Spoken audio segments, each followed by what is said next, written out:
Number 6 on our QR code review is asking us to figure out the average rate of change for the function g between 2 points. x1 is 1 and x2 is 5.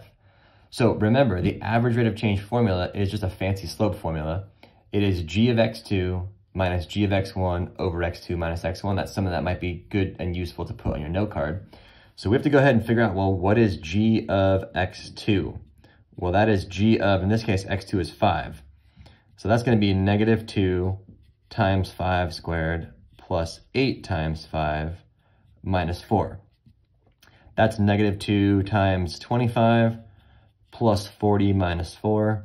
That's negative 50 plus 40 minus 4. That is negative 10 minus 4, which is negative 14. Okay, that's your first move. Then you got to figure out what's g of x1.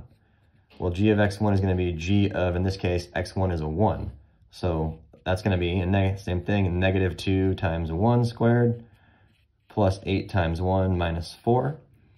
That's just negative 2 plus 8 minus 4. That's just 6 minus 4. So I'm thinking that's just 2. So now I know what g of x2 is and what g of x1 is, and then I'm plug it into my formula. So g of x2 is negative 14 minus, what's g of x1? We just figured out that's 2. Divided by x2 is the number 5, minus x1 is the number 1.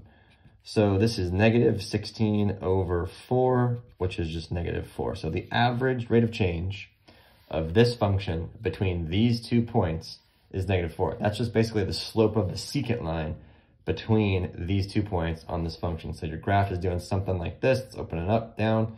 So between 1 and 5, your slope is just negative 4. All right, so all you have to do is come up with this answer of negative 4. I was just trying to give you guys some context as to what that looks like.